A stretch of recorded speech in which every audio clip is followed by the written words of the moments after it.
A regular polygon having,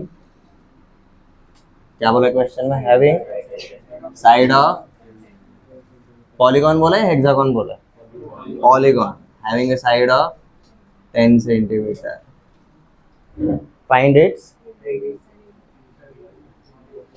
find its small r and capital R, ठीक है।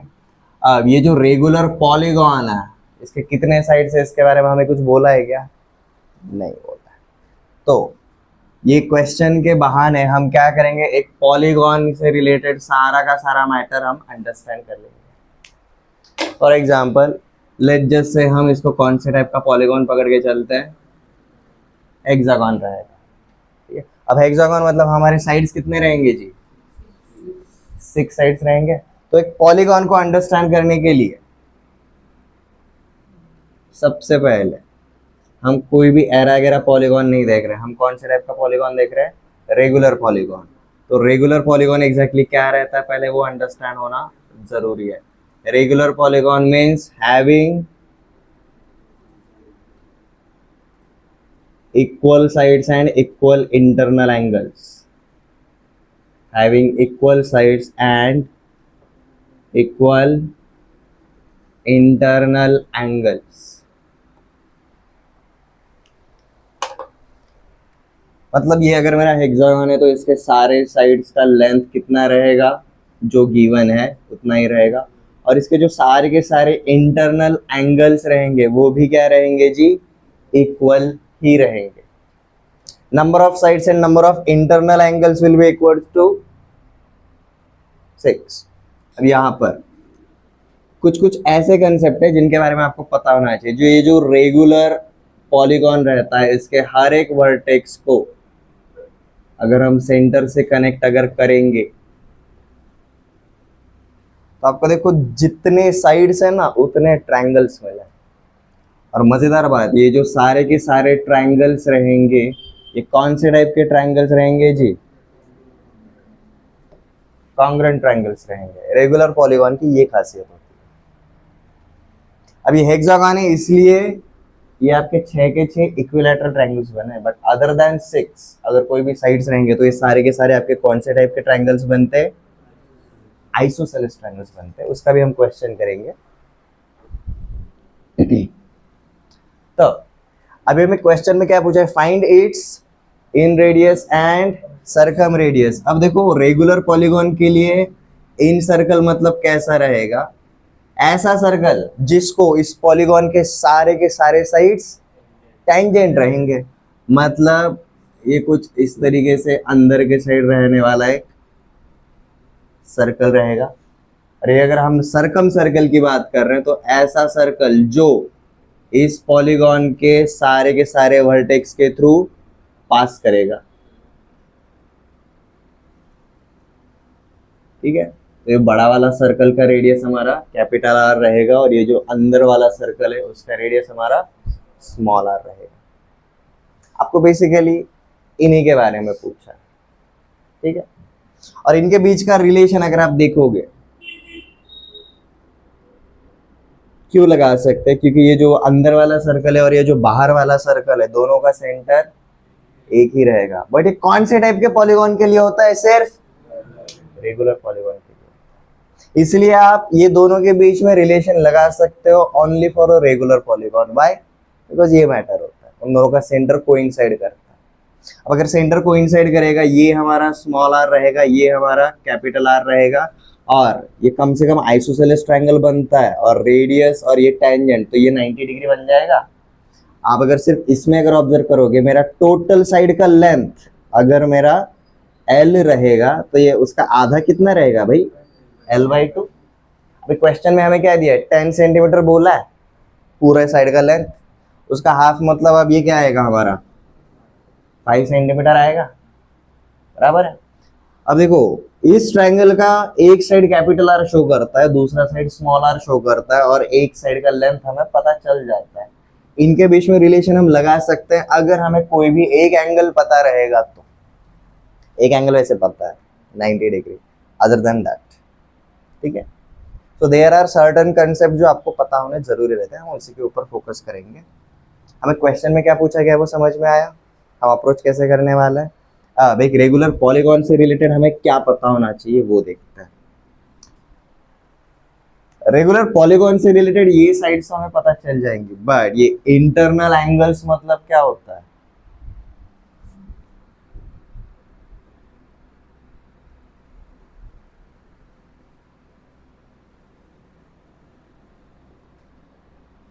अगर मेरा कोई भी रेगुलर पॉलीगॉन रहेगा तो कोई भी दो साइड्स के बीच का जो एंगल होता है it is called as internal angle.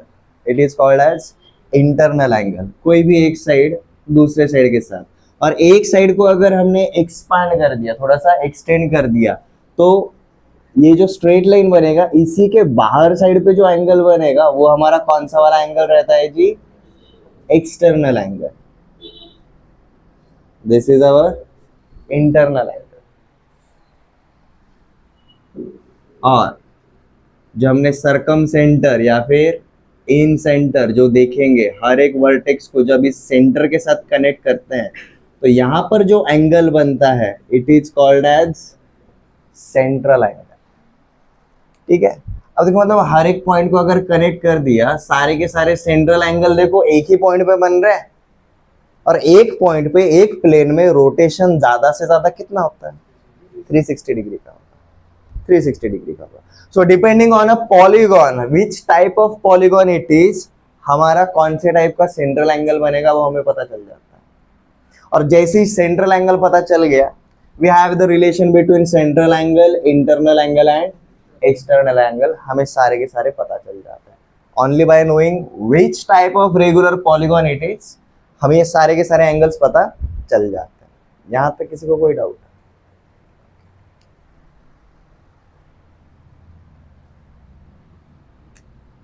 तो देखो ये जो इंटरनल एंगल है, जब इसको कनेक्ट करेंगे तो क्या होगा, ये अगर बड़ा वाला एंगल आई है तो ये I/2 हो जाएगा और ये भी I/2 हो जाएगा। सेम थिंग यहाँ पर होगा, ये भी I/2 हो जाएगा और ये भी I/2 हो जाएगा। और यहाँ पर देखो जो सेंट्रल एंगल है ना उसको मैंने फिलहाल C लिखा है, और ये जो बाहर वाला एंगल है उसको हमने E लिखा है। तो देखो this triangle C plus I/2 plus I/2 मतलब C प्लस I 180 डिग्री हो गया। और इस लाइन के अलॉन्ग ये इंटरनल एंगल एंड ये एक्सटर्नल एंगल, स्ट्रेट लाइन पे कितने डिग्री का एंगल बनता है, 180 डिग्री का। तो हमें रिलेशन क्या पता चल जाता है, ये जो सेंट्रल एंगल है और ये जो एक्सटर्नल एंगल है वो हमेशा सेम होता है। ये क्लियर है? सो रेगुलर पॉलीगॉन से रिलेटेड ये पहला पार्ट तो समझ लिया। नेक्स्ट डायग्राम के रेफरेंस में समझ में आएगा, internal plus external, internal angle plus external angle, ये हमेशा कैसे रहेंगे जी, आपके 180 डिग्री वाले रहेंगे। And central angle is always equal to external angle, ये एक पार्ट रहेगा। अब देखो आपको इंटरनल एंगल ऐसे नहीं मिलेगा, इंटरनल एंगल के लिए आपको किसकी जरूरत रहेगी, एक्सटर्नल की। एक्सटर्नल सेंट्रल एंगल के बराबर है। अब सेंट्रल एंगल कैसे निकालेंगे, सेंट्रल एंगल निकालना काफी इजी है। Central angle is equal to 360 degree upon n. अब यहाँ पर एन क्या रहेगा, number of sides of polygon. ये क्लियर है? तो इसी क्वेश्चन में अगर हम पॉलीगॉन की जगह पर अगर हेक्सागोन पकड़ के चलेंगे, आपको ये तीनों के तीनों पार्ट्स इजीली मिल जाते हैं। आवर सेंट्रल एंगल बिकम्स 360/6, मतलब हमारा सेंट्रल एंगल कितने का मिलेगा, 60 डिग्री का मिलेगा। एक्सटर्नल एंगल भी 60 डिग्री का मिलेगा, इंटरनल एंगल 120 डिग्री का मिल गया। ये क्लियर?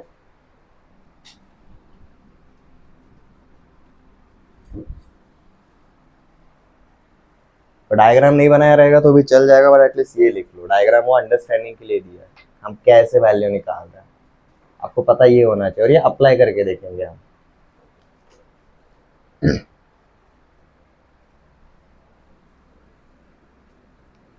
तो अगर पॉलीगॉन्स के हिसाब से अगर देखने जाओगे, अगर आपके पॉलीगॉन में अगर 4 साइड रहेंगे तो देखो आपका सेंट्रल एंगल कितने का रहेगा, 90 डिग्री का रहेगा।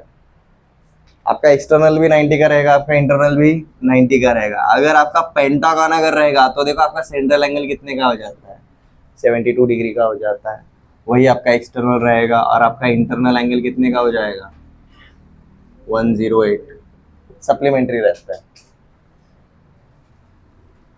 n इज इक्वल टू 6, हमारा सेंट्रल एंगल 60 डिग्री का मिला और इंटरनल एंगल हमारा 120 का मिला। Likewise again this happens only for regular polygons.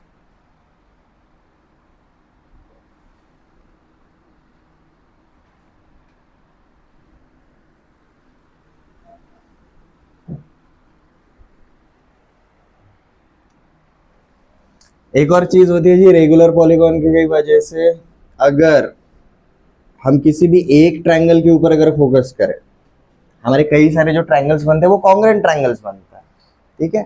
और उसमें से अगर कोई भी अगर हम एक ट्रायंगल अगर चूज करेंगे तो देखो इस ट्रायंगल का बेस मतलब हमारे पॉलीगॉन का साइड रहेगा, इस ट्रायंगल के जो दोनों साइड्स रहते हैं वो हमारा सर्कम रेडियस रहेगा, और ये ऊपर वाले पॉइंट से ये साइड के ऊपर जो परपेंडिकुलर डलता है वो हमेशा इन रेडियस रहेगा, ठीक है। तो किसी भी पॉलीगॉन का इन रेडियस एंड सर्कम रेडियस अगर पूछा जाता है तो बेसिकली आपको ये डायग्राम के ऊपर काम करना रहता है। एनडी में अब तक 3 बार तो ऐसा क्वेश्चन पूछा गया है, आपको ना एक रेगुलर पॉलीगॉन दिया गया है जिसके नंबर ऑफ साइड्स पता है और एक साइड का लेंथ कितना है वो गिवन है, और आपको इनके बीच में रिलेशन निकालना रहता है, ठीक है। अब यहाँ पर क्या रहेगा, ये भी आपका इंटरनल एंगल बाय 2 रहेगा, ये भी आपका इंटरनल एंगल बाय 2 रहेगा, और ये दोनों आपके सेंट्रल एंगल बाय 2 रहेंगे, ठीक है। तो हमें capital R and small r के बीच का रिलेशन इस ट्रायंगल के ऊपर मिलता है, ठीक है। अब हम आते हैं हमारे क्वेश्चन के ऊपर। हमारे क्वेश्चन के ऊपर क्या बोला गया है जी, हमारे साइड का लेंथ कितना है, 10 सेंटीमीटर, ठीक है।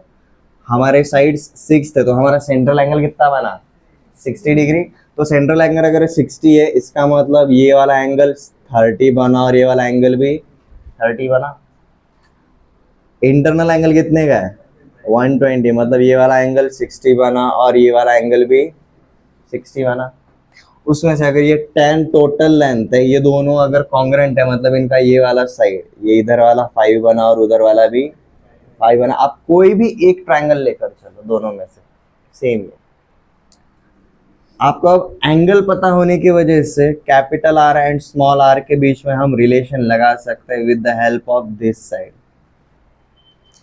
30 के अपोजिट जो रहता है इस साइड और 90 के अपोजिट जो रहता है उनके बीच में रिलेशन रहता है, हम जानते हैं क्या रहता है, डबल होता है।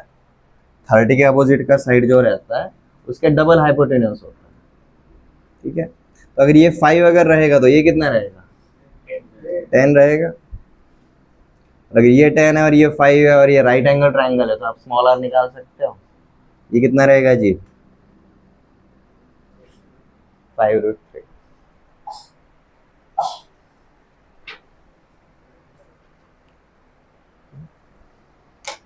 अब हम सेम टाइप का एक क्वेश्चन लेंगे, पॉलीगॉन चेंज कर देते हैं, साइड सेम रखते हैं। हैव ऑक्टागॉन, ऑक्टागॉन 8 साइड्स होते हैं, उसके लिए ट्राई करके देखो। साइड का लेंथ 10 सेंटीमीटर है, हमें उसके capital R and small r के बीच में रिलेशन निकालना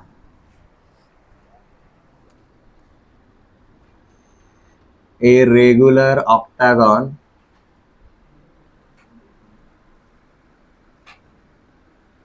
with side of 10 centimeter have capital R and small r, find their values।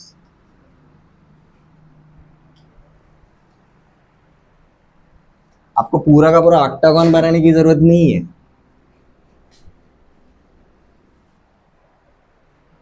इसको आप 2 डायग्राम्स के थ्रू लिख सकते हो। लाइक रेगुलर ऑक्टागॉन है ना, तो हमने कुछ ऐसा ऐसा कुछ रहेगा ऑक्टागॉन, 8 साइड्स एंड 8 वर्टेक्स, ठीक है। इसका एक सेंटर रहेगा और ये सेंटर कुछ इस तरीके से रहेगा। इसके जो सारे डायगोनल्स है उस सेंटर के थ्रू जाएंगे। इसकी वजह से अब देखो आपके कितने ट्रायंगल्स बने, टोटल 8 ट्रायंगल्स बने, और ये आठों के आठों ट्रायंगल्स कैसे रहेंगे जी, कॉन्ग्रुएंट रहेंगे। मतलब आप किसी एक के ऊपर काम करोगे तो भी काम चल जाएगा। अब उसमें से हमने एक ट्रायंगल को नीचे जूम करके देख रहे हैं,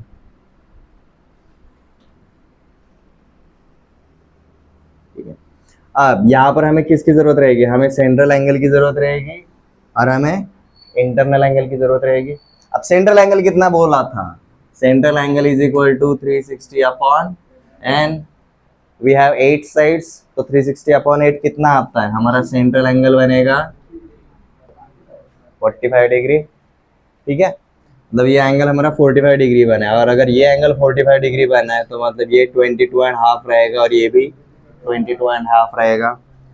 अगर ये 22.5 है और ये 90 है तो ये क्या रहेगा, ये 67.5 रहेगा। और हम क्या जानते हैं, ये जो अंदर वाला ट्रायंगल बनता है कोई भी एक सिंगल, इसके दो साइड्स क्या शो करते हैं, कैपिटल आर, सर्कम रेडियस। और ये जो perpendicular drawn on the side है ये क्या शो करता है, स्मॉल आर, इन रेडियस। और अभी हमने यहाँ पर क्या बोला, हमारा टोटल इसका लेंथ इज 10, तो इसका आधा मतलब हम 5 के ऊपर काम करेंगे। तो कोई भी एक ट्रायंगल पकड़ के चले। अब देखो हमें वैल्यूज पता है, ठीक है, हमने टेबल बनाया था याद है, 0, 18 डिग्री, 15 डिग्री, 22.5 डिग्री, सीधा उस टेबल को आप रेफर कर सकते हो, ठीक है। बट अब कौन सा फंक्शन लेना है, आपको इस टाइप से फंक्शन लेना पड़ेगा कि भाई ये 5 वाला हमेशा आना चाहिए, आप उसी टाइप का फंक्शन ले सकते हो, ठीक है। अगर आप 22.5 के कंपेयर में अगर साइन लेते हो तो आपको 5 अपॉन आर मिलेगा, ठीक है। तो in this triangle sine of 22.5 is equal to 5 upon R, ठीक है। या फिर आप कॉस ऑफ 67.5 करोगे तो भी वही मिलेगा। नेक्स्ट आपको और क्या चाहिए रहेगा, 22.5 से tan ले सकते हो, ठीक है। यहाँ पर अगर आप tan 22.5 अगर लोगे तो आपको क्या मिलेगा, 5 अपॉन स्मॉल आर, ठीक है। अब यहाँ पर देखो आपको 22.5 एंगल के साइन एंड tan पता अगर रहेंगे, ऑब्वियसली टेबल सामने रखा रहेगा तो आपको स्मॉल आर और कैपिटल आर का वैल्यू इजीली मिल जाता है, ठीक है। 22.5 साइन का वैल्यू क्या है जी,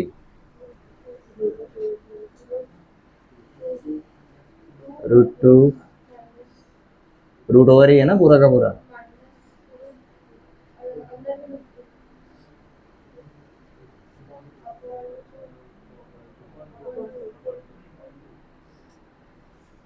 ठीक है।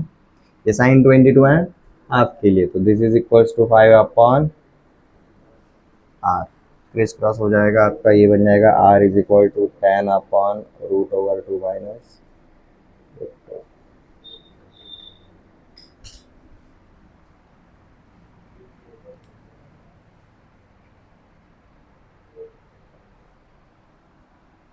इस डायग्राम से देखो हम एक और ऑब्जर्वेशन क्रिएट कर सकते हैं, हमें सेंट्रल एंगल अगर पता चल जाता है तो ये देखो, ये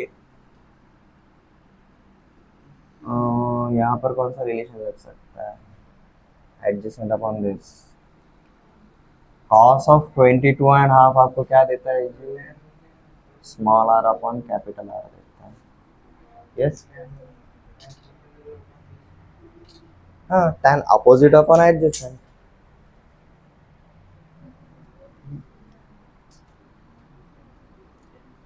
आप आर के टर्म में सीधा वो वाला वैल्यू भी लिख सकते हो, तो कॉस 22.5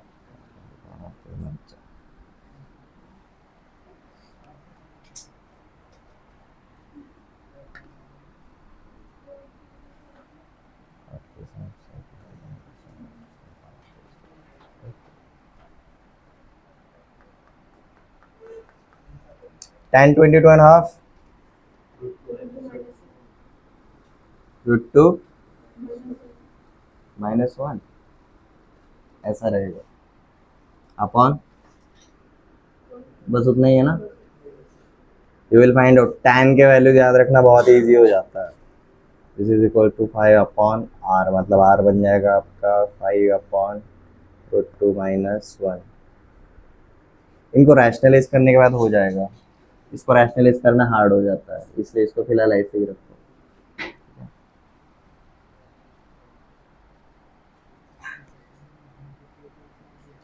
व्हाट इफ अगर हमें इस क्वेश्चन में अगर पूछा रहता फाइंड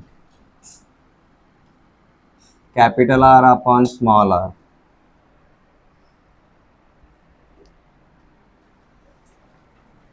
आपको ये वैल्यू फाइंड आउट करने की जरूरत भी नहीं पड़ती, हमें ये भी फाइंड आउट करने की जरूरत नहीं पड़ती, हम सीधा इस डायग्राम को देखकर क्या बोल सकते हैं, 22.5 का adjacent side is small r and hypotenuse is capital R, तो सीधा अब आपका ये कॉस के टर्म में आया था, this is cos of 22.5 is equal to small r upon capital R, but हमें पूछा गया है ये इनवर्स रेशियो है, ठीक है, तो हम क्या बोल सकते हैं, हमें जो पूछा गया है it is 1 upon cos of 22.5, cos of 22.5 क्या रहता है जी,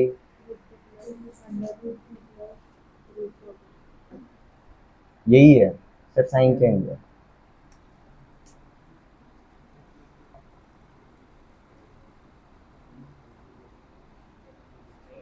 ये उल्टा हो जाएगा, that is capital R upon small r will be 2 upon root over 2 plus root 2।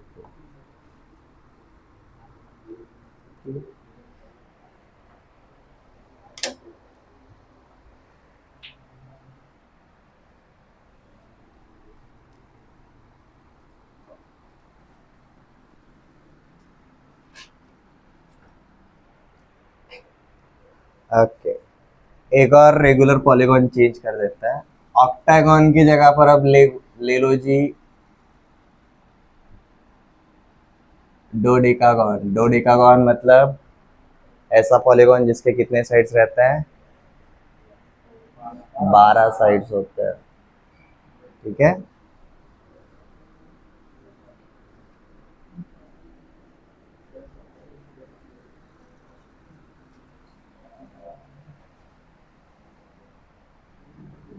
आपका सिर्फ ये दोनों डायग्राम के भरोसे सब कुछ हो जाता है, आपके n इज इक्वल टू क्या पता चला 12, n इक्वल टू 12 जैसे ही पता चला आपका सेंट्रल एंगल पता चल गया, सेंट्रल एंगल अब देखो कितने का आएगा आपका 30 डिग्री का आएगा, ठीक है, तो ऐसे 12 ट्राइंगल्स बनेंगे, उसमें से एक ट्राइंगल हम लेकर आ गए जिसका ये कैपिटल R रहेगा, ये स्मॉल r रहेगा, ये वैसा का वैसा, सेंट्रल एंगल चेंज हो जाएगा, ये पूरा का पूरा 30 है तो उसका आधा कितना रहेगा 15, और अगर ये 15 है और ये 90 है तो ये कितना रहेगा 75 रहेगा, ठीक है, अब निकालो, हमें साइन 15 मिलता है जी 5 अपॉन कैपिटल R, तो capital R is equal to मिलेगा 5 अपॉन साइन 15, और साइन 15 क्या था अपना √3 - 1 अपॉन 2√2, तो मतलब ये हो जाएगा 10√2,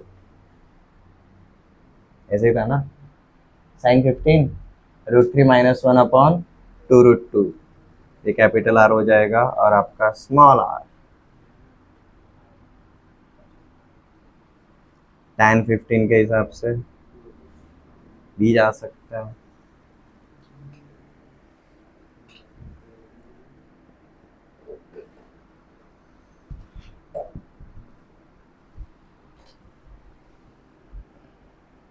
√3 - 1 अपॉन √3 + 1 तो 5 अपॉन हिसाब से रहता है, √3 - 1 का होल स्क्वायर,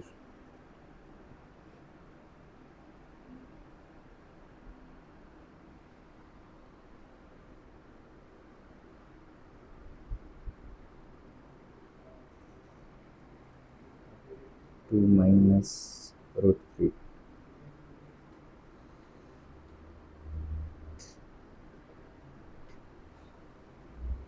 √3 अपॉन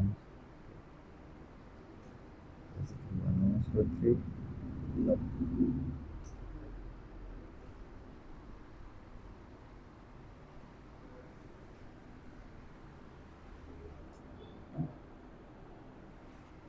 बेसिकली ये आएगा r is equal to 5 upon 2 -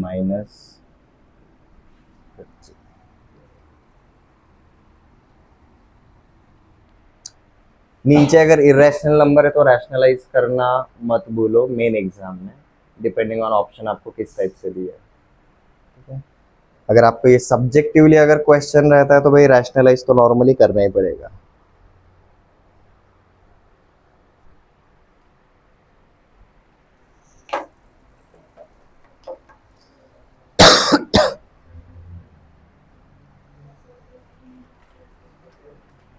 कौन है जिसको नाम याद नहीं है? मतलब पेंटागन मतलब 5 साइड होता है, हेक्सागन मतलब 6 साइड होता है, 7 साइड रहेंगे तो क्या बुलाते हैं? हेप्टागन। ठीक है, 8 साइड रहेंगे तो ऑक्टागन, 9 साइड रहेंगे तो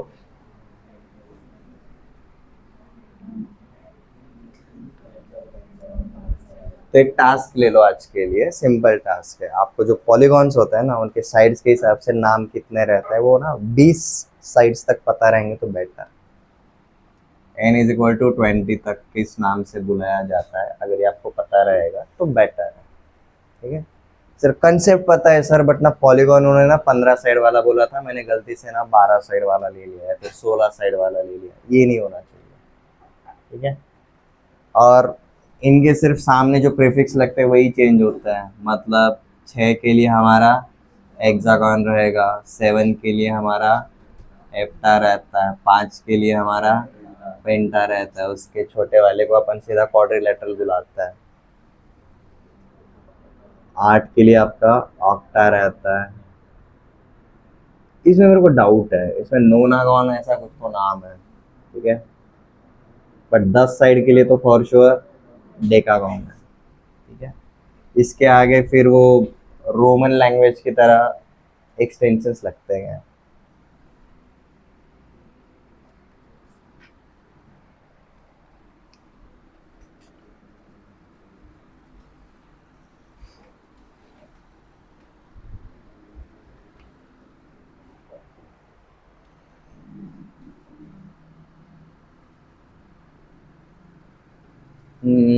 In isosceles triangle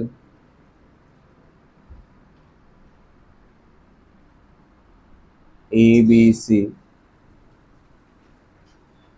where AB is equal to AC,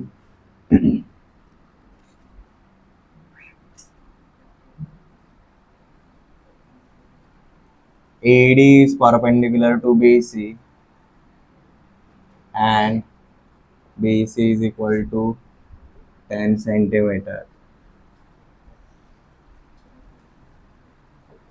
AD is equal to 12 centimeter.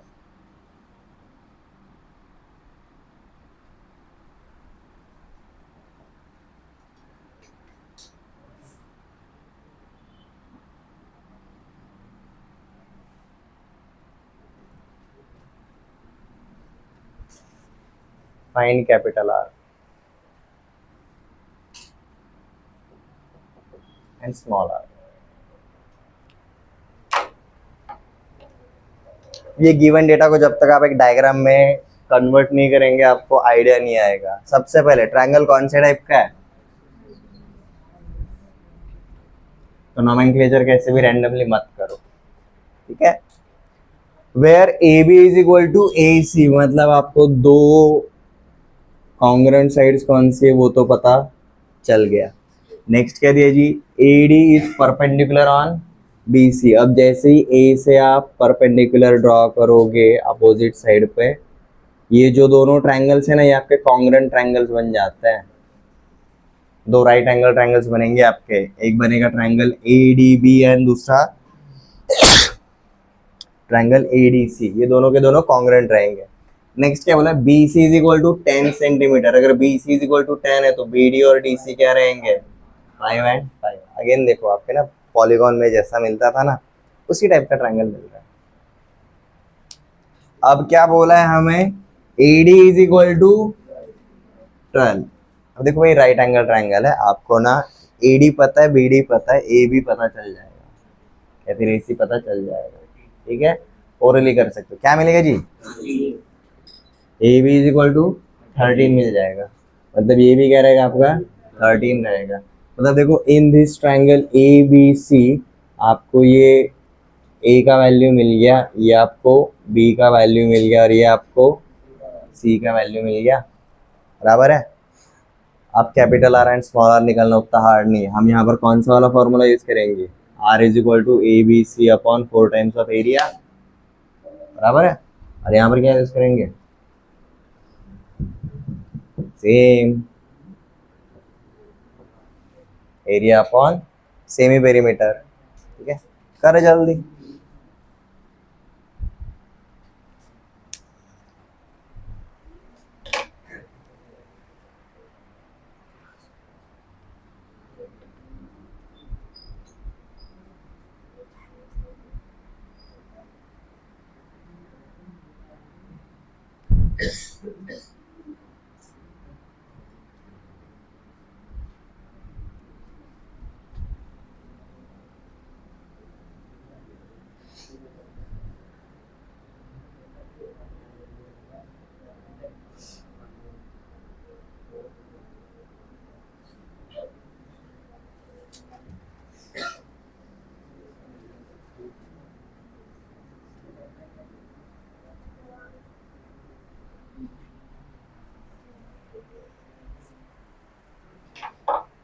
इसी क्वेश्चन को हम आगे भी एक्सपेंड करेंगे, बट सबसे पहले ये फाइंड आउट करो, capital R and small r. Okay, area कितना मिला, देखो दोनों फॉर्मूले में आपको एरिया चाहिए। एरिया काफी इजी था, half of base into height. कितना मिला एरिया,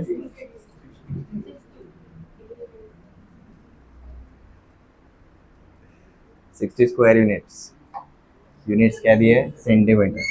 तो देखो सबको एरिया ये मिल गया, half of base into height के हिसाब से। हमारा बेस कितना था, 10 था, और हमारा हाइट कितना था, 12 था। तो दिस बिकम्स 60 स्क्वायर सेंटीमीटर। सबको यही मिला। ए पता है, बी पता है, सी पता है, उसकी वजह से आपको ये भी पता है as well as semi perimeter भी पता है, ठीक है। करो, आपको कैपिटल आर मिलना चाहिए जी, 13 into 13 into 10 upon 4 times of 60। बहुत लंबा जाता है।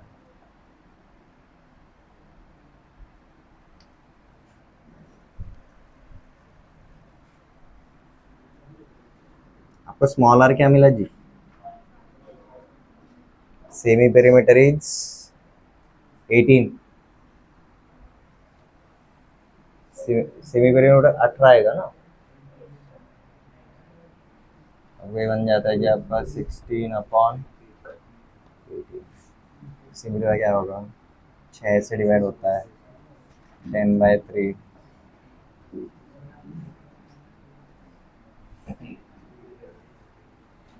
तो हमें आर का वैल्यू ये मिला, स्मॉल आर, और कैपिटल आर का वैल्यू ये मिला। इसी क्वेश्चन को और थोड़ा खींच सकते हैं। फॉर एग्जाम्पल, ये जो हमारा सरकम सेंटर है और ये जो हमारा इन सेंटर है, इनके बीच का डिस्टेंस कितना है।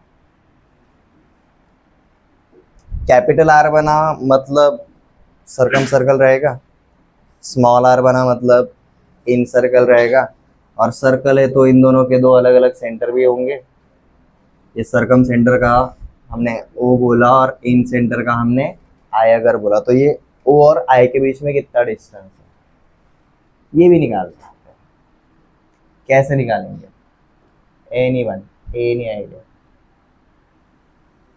क्योंकि पहले जब बनाते थे पॉलीगॉन में हमारे दोनों के सेंटर एक जगह पर रहते थे, इसलिए इजी था। यहाँ पर हम कैसे करेंगे, आप देखो, ये ओ से अगर आइसोसेलेस प्रॉपर्टी क्या बोला था आइसोसेलेस ट्रायंगल का, आपके जो इन सेंटर सरकम सेंटर सारे के सारे एक लाइन पे रहते हैं, और वो लाइन क्या रहता है, अपोजिट साइड पे परपेंडिकुलर होता है। तो उसकी वजह से क्या होगा, ये ओ और ये पॉइंट को अगर हम डी बोलेंगे तो ओ डी बी, ये एक राइट एंगल ट्रायंगल रहेगा। आपको डिस्टेंस ओ आई निकालना है, आपको आई डी पता है, आपको जैसे ही ओ डी पता चल जाएगा वैल्यू मिल जाएगा। बट ओडी कैसे निकालेंगे, क्योंकि यहाँ पर देखो आपको कैपिटल आर मिल चुका है और ये नीचे वाला बेस पता है। कैपिटल आर क्या मिला, दिस, नीचे वाला बेस कितना है, 5, तो राइट एंगल ट्रायंगल के हिसाब से आप ऐसा बोल सकते हो, in triangle O D B, O B square is equal to O D square plus B D square. ठीक है, मतलब यहाँ पर क्या बनेगा आपका, R square is equal to 5 square plus O D square. इसी बहाने आपको ओडी का वैल्यू मिल जाता है। ठीक है, और जैसे ही ओडी मिल गया, ओ आई क्या रहेगा, O I will be O D minus I D, और आई डी मतलब क्या है हमारा, स्मॉल आर है। समझ में आया? एक क्वेश्चन जितना पूछा गया है सिर्फ वहां तक ही रुका रहना जरूरी नहीं, प्रैक्टिस के टाइम पे आप एक्स्ट्रा डिटेल्स भी निकाल सकते हो। आपको बहुत बार ऐसे क्वेश्चंस आए रहेंगे, लाइक इनसफिशिएंट डेटा भी उसमें क्या ऑप्शन रहता है। ठीक है, हमने 2-3 उस टाइप के क्वेश्चंस क्लास के अंदर भी किए कि भाई इनसफिशिएंट डेटा की वजह से हम एक स्टेप आगे नहीं जा पाए। तो आपको समझ में आता है भाई कंसेप्ट के लिए हमें कौन सी चीजें पता होनी जरूरी रहेगी। इसको हम एक वेल कंपोज क्वेश्चंस में भी कर लेंगे, बट अप्रोच समझ में आ रहा है। कैपिटल आर स्मॉल आर तक फाइंड आउट कर लिया, सेंटर्स अलग अलग थे तो भाई उनके बीच का रेशियो भी पूछा जा सकता है, डिस्टेंस भी पूछा जा सकता है।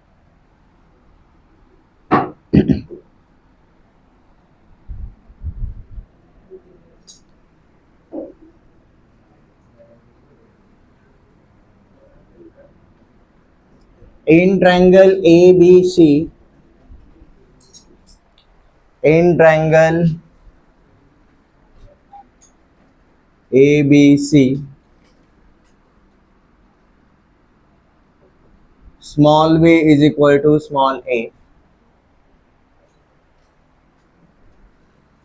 which is less than small c.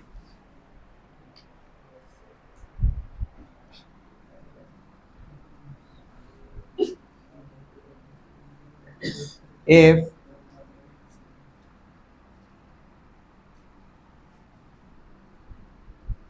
perimeter is equal to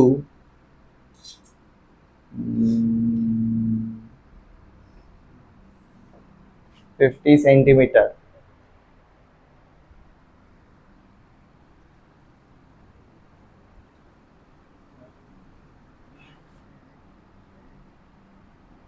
find area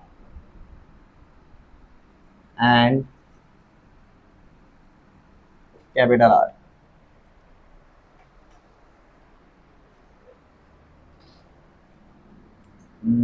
capital R पर निकालो, सिर्फ एरिया निकालो फिलहाल इसके लिए।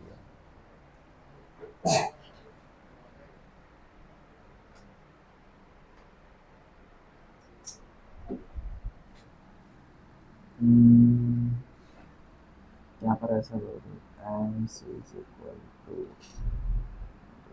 ये बेटर रहेगा instead of that.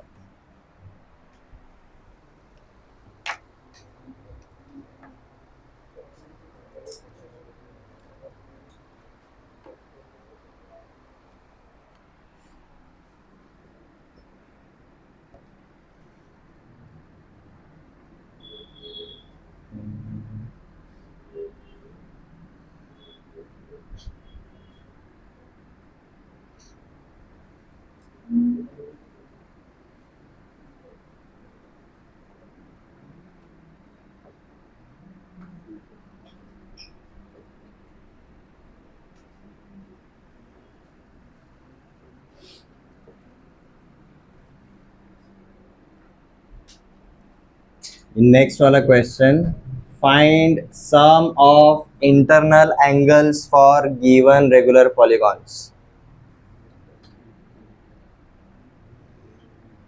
where n denotes number of sides.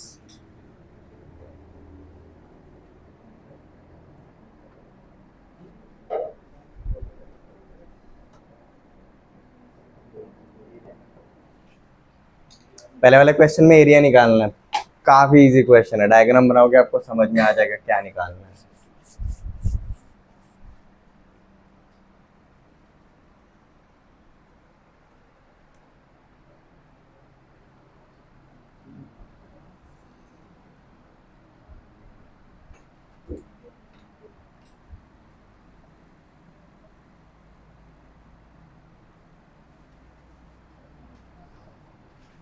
कौन यहाँ तक पहुंचा एरिया में?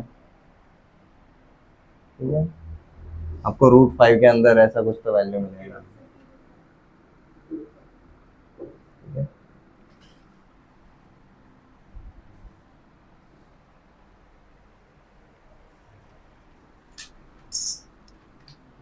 अब देखो एक ट्रायंगल का प्रॉपर्टी तो रहता है कि sum of all angles of a triangle is 180 degree, but ऐसा आपके हर एक पॉलीगॉन के लिए फिक्स रहता है।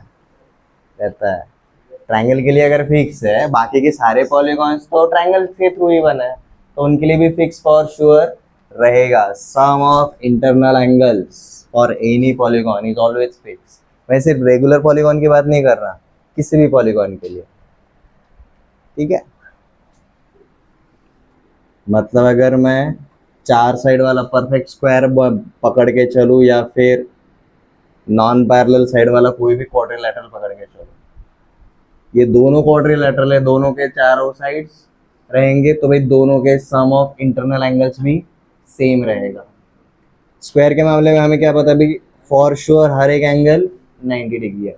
यहाँ पर हमें वैसा कुछ भी नहीं पता।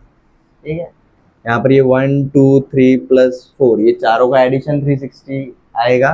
सिमिलरली यहाँ पर alpha plus beta plus gamma plus delta, इनका भी सम हमेशा 360 ही आएगा। अब ये क्यों बोल सकता है? क्योंकि हम किसी भी रेगुलर पॉलीगॉन के अगर डायगोनल्स अगर बनाना शुरू कर देंगे ना, यू विल फाइंड आउट ये क्या बन जाता है, 2 ट्रायंगल में कन्वर्ट हो गया आपका। अगर बड़ा वाला नंबर ऑफ साइड्स रहेंगे तो आपके उतने ट्रायंगल्स बन जाएंगे। ठीक है,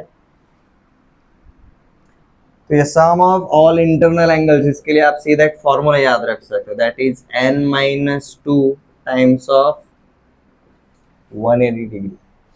This is sum of all internal angles of any polygon. ठीक है, अब जैसे कि हमने जो हेक्सागन वाला काम किया था, उसमें इंटरनल एंगल हमें कितना मिला था? 120 डिग्री मिला था, याद आ रहा है? n = 6 था, तो सेंट्रल एंगल 60 डिग्री था और इंटरनल एंगल 120 डिग्री था। अब एक हेक्सागन के कितने इंटरनल एंगल्स रहेंगे? 6 रहेंगे, तो 6 इंटू एक इंटरनल एंगल 120, तो आपको 720 टोटल मिल जाएगा, सम ऑफ ऑल इंटरनल एंगल। अब ये इस फॉर्मूले में डालकर देखो मिलता है क्या? n = 6, 6 - 2 4, 4 टाइम्स ऑफ 180 डिग्री 720, वही मिलता है। सीधा ये फॉर्मूले के थ्रू आप हर एक निकाल सकते हो।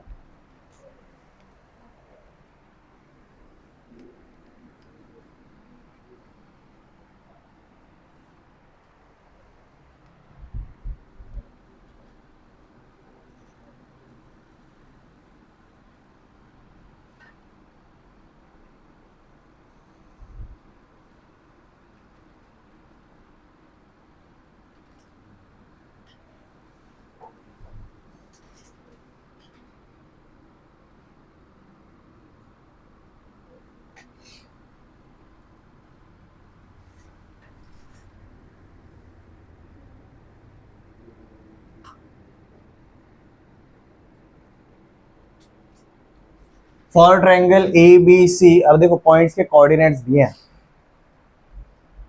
ठीक है, आपको अब क्या फाइंड आउट करना है? आपको कैपिटल R स्मॉल r के लिए अब नहीं बोला है, सीधा find in centre, circum centre and centroid of a triangle. आपको ये क्वेश्चन सॉल्व करने के लिए सबसे पहले किन की जरूरत पड़ेगी?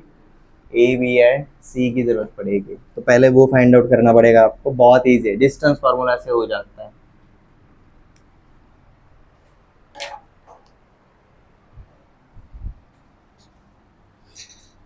n = 5 के लिए 540 मिलना चाहिए, n = 6 के लिए हमने देखा 720 मिलेगा, n = 8 के लिए 1080, n = 10 के लिए 1440। ठीक है, सम ऑफ ऑल इंटरनल एंगल्स। अब देखो बेसिकली ये क्या है? अब ये x1 y1 है, ये x2 y2 है और ये x3 y3 है। सेंट्रोइड का सीधा फॉर्मूला देखा था हमने, x1 + x2 + x3/3 and y1 + y2 + y3/3। In centre और सर्कम सेंटर के लिए आपको जुगाड़ करना पड़ेगा।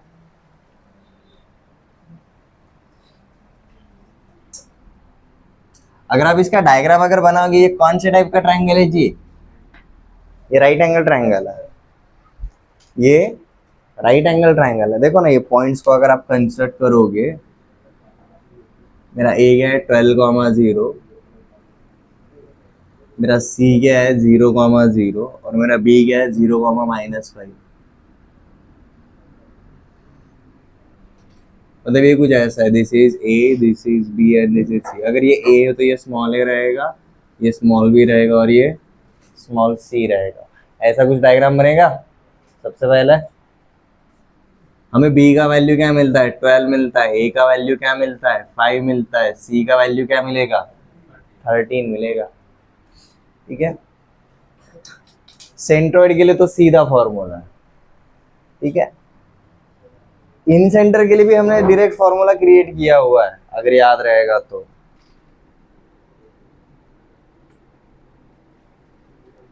इन सेंटर के लिए क्या था जी फॉर्मूला?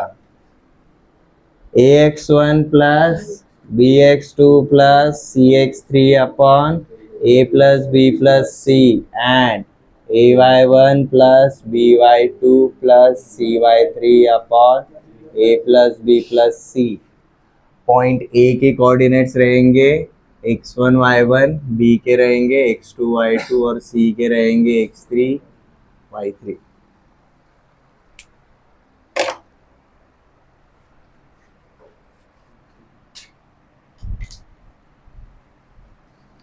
यहाँ पर क्या था आपका? x1 plus x2 plus x3 upon 3 and y1 plus y2 plus y3 upon 3। Centroid क्या मिला जी आपको? 4, -5/3। ये आपका सेंट्रोइड मिला रहेगा। इन सेंटर क्या मिला जी?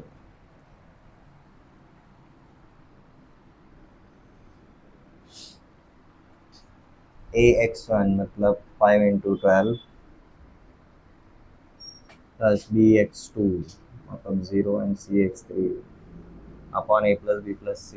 12 प्लस 5 17 प्लस 9।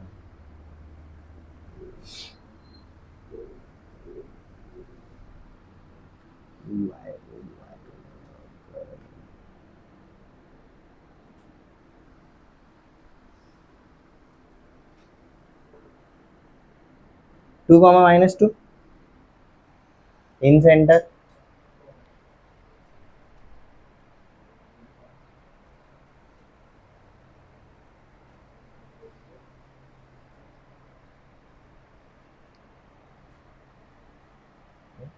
अब सरकम सेंटर निकालना है।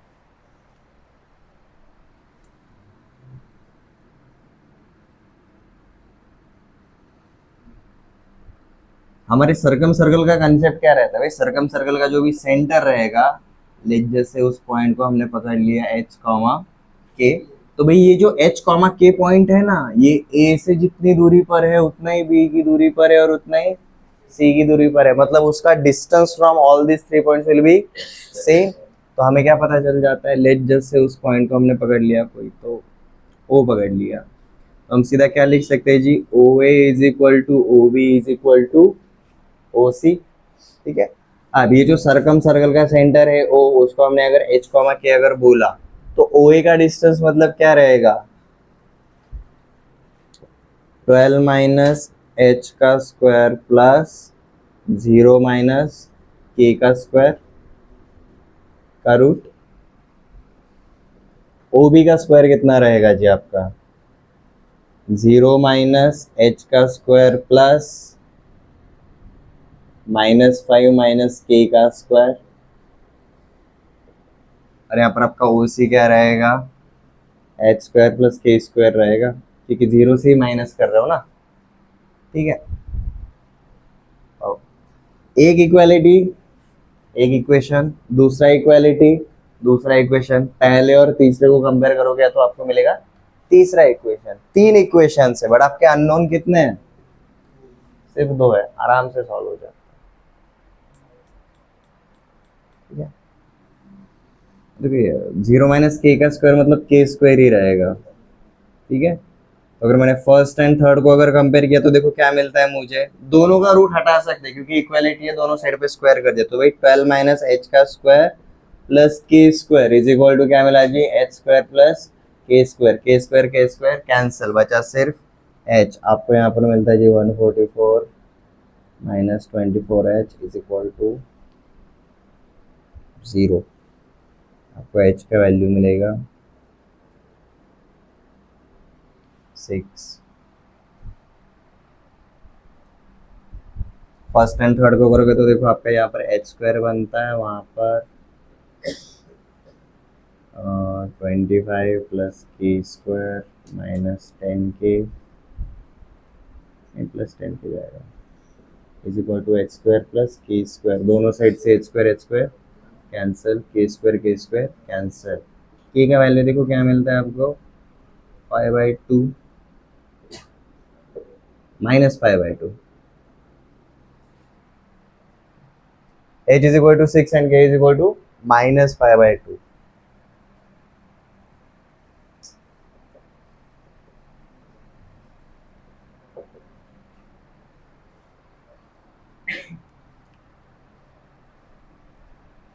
सो विल फाइंड आउट, अगर आपको कोई डिस्टेंस पूछा रहेगा तो साइड्स पता होने चाहिए, अगर कोई पॉइंट पूछा रहेगा तो वर्टेक्स पता होने चाहिए, और रिलेशन पूछा रहेगा बिटवीन साइड्स तो एंगल पता होना चाहिए।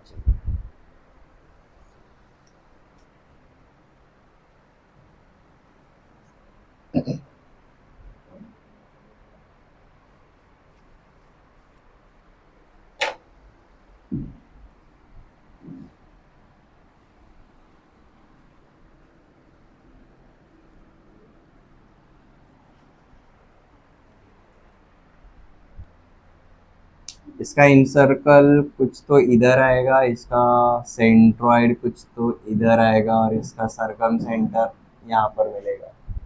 किसी भी राइट एंगल ट्रायंगल के लिए जो हाइपोटेन्यूस का मिड पॉइंट होता है वही उसका सरकम सेंटर होता है।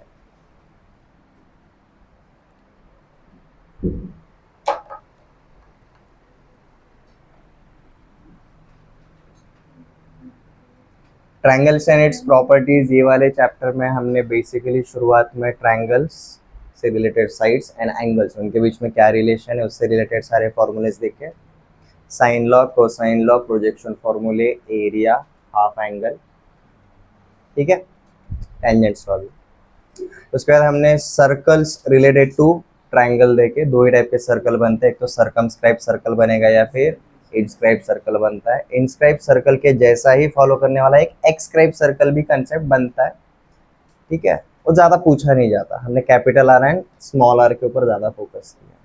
उसी बहाने हमने जो 4 कंस्ट्रक्शंस हम किसी भी ट्रायंगल के ऊपर बचपन से करते हुए आए उनका भी रिवीजन कर लिया था। यहाँ तक क्लियर है?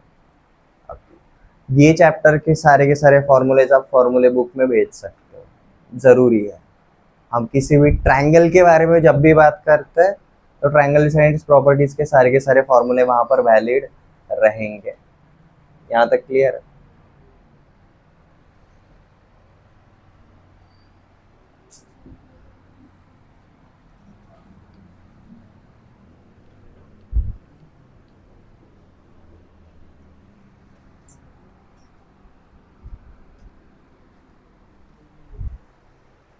तो देखो इस चैप्टर का एक हेडलाइन फॉर्मेट बना लेते हैं।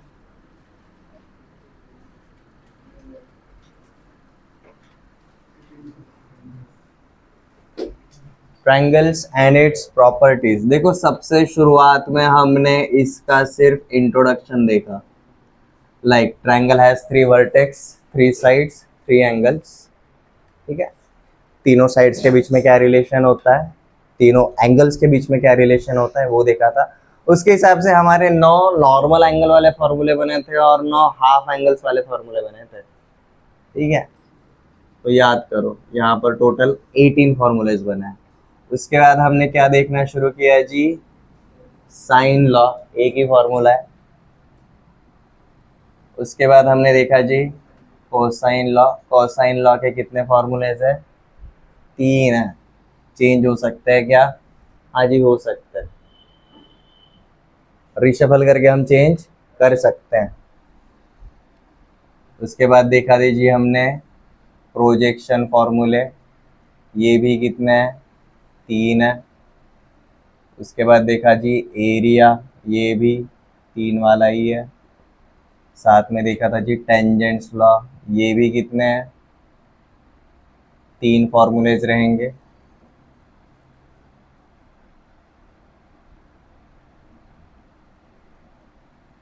Half angles of a triangle, इसके टोटल कितने फॉर्मूलेज देखे थे जी हमने, 9 फॉर्मूले देखे थे। साइन लॉ हमारा एक ही है।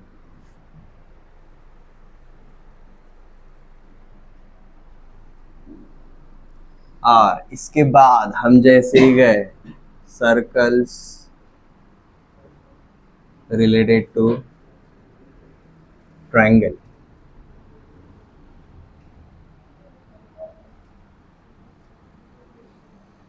हमने कैपिटल आर के कितने फॉर्मूलेज देखे हैं, 2 फॉर्मूलेज देखे, एंड स्मॉल आर से रिलेटेड 4 फॉर्मूलेज देखे, and R1 R2 and R3 इनसे रिलेटेड भी इंडिविजुअली 4 फॉर्मूलेज देखे हुए हैं।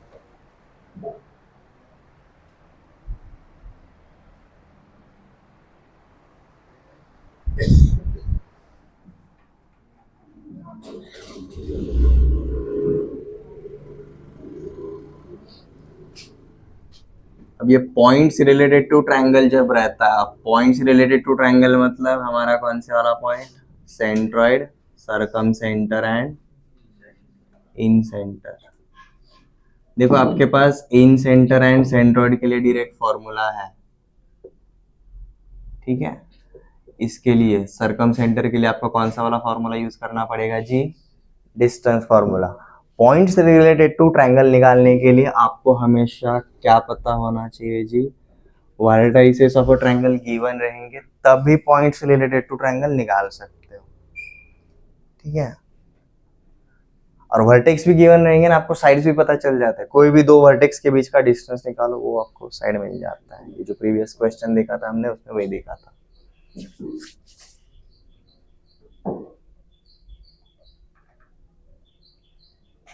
बहुत बार स्टूडेंट्स ने पूछा है कि सर ये जो आप फॉर्मूला कहाँ से आया, उसका जो एक्सप्लेनेशन देते हो वो ज़रूरी रहता है क्या, फॉर्मूला रट के भी काम हो जाता है तो उसकी ज़रूरत है क्या। एक्चुअली ज़रूरत इसलिए, आपको क्वेश्चन में कभी कभी ना छोटा सा पार्ट दिया रहता है, तो उस पार्ट को मैं यूज़ कैसे कर सकता हूँ, उसके लिए मेथड अगर पता रहेंगे तो आपके फ़ायदे का रहता है, ठीक है। रट्टा रहेंगे तो भाई अलग बात है, अच्छी बात है। याद रहेंगे, फॉर्मूले रटे हुए हैं बट अंडरस्टूड है कि भाई कहाँ से आया, तो ज़्यादा 2-3 बार उस टाइप के क्वेश्चन अगर सॉल्व कर लिए आपको उसके ऊपर बार बार जाने की ज़रूरत नहीं पड़ती। फॉर एग्जाम्पल साइन लॉ सबको याद है, A upon sine A is equal to B upon sine B is equal to C upon sine C. अब वो फॉर्मूला याद होने की वजह से आपको कैपिटल आर का एक फॉर्मूला याद रखना तो ईजी हो गया, capital R is equal to A upon 2 sine A is equal to B upon 2 sine B is equal to C upon 2 sine C.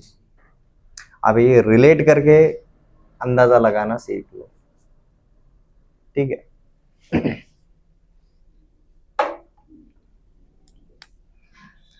Small r के हमने फॉर्मूलेज देखे थे, अगर एरिया गिवन रहेगा तो कैसा, सिर्फ एक एंगल एंड तीनों साइड्स दिए रहेंगे तो कैसे, 3 एंगल्स एंड एक साइड दिया रहेगा तो कैसा, और चौथा मतलब क्या था, relation between capital R and small r, इस टाइप से फॉर्मूले याद ऐसे रखो। ये क्लियर है। आज हमारा ये चैप्टर आज मतलब पहले खत्म हो गया होने को ही आया था, आज हमने बस क्वेश्चंस देखे हैं। कुछ सर्टन कंडीशनल क्वेश्चंस अगर आते हैं ट्रायंगल्स एंड इट्स प्रॉपर्टीज से रिलेटेड, तो अगेन भाई ट्रायंगल है, ट्रायंगल ज्योमेट्री से रिलेटेड है, तो ज्योमेट्री से रिलेटेड कोई भी टॉपिक रहेगा try to make a diagram, diagram की वजह से ट्रायंगल वाले कोई भी क्वेश्चंस रहेंगे आपको इजीली सॉल्व हो जाएंगे, डायग्राम बनाकर काम किया करो, ठीक है। हमारा जो नेक्स्ट चैप्टर है फिर कंसेप्ट रहेगा, उसके ऊपर जाने से पहले हम वापस से किधर जाने वाला है, ट्रिग्नोमेट्री के ऊपर आने वाला है, ठीक है। तो वो वाले पार्ट को रिवीजन में रखा करो, ओके। एंड अगेन आपका ये जो नेक्स्ट चैप्टर शुरू होगा उसी के बीच में ट्रिग्नोमेट्री से रिलेटेड एक टेस्ट होने वाला है, सिर्फ ट्रिग्नोमेट्री से रिलेटेड, ये क्लियर है?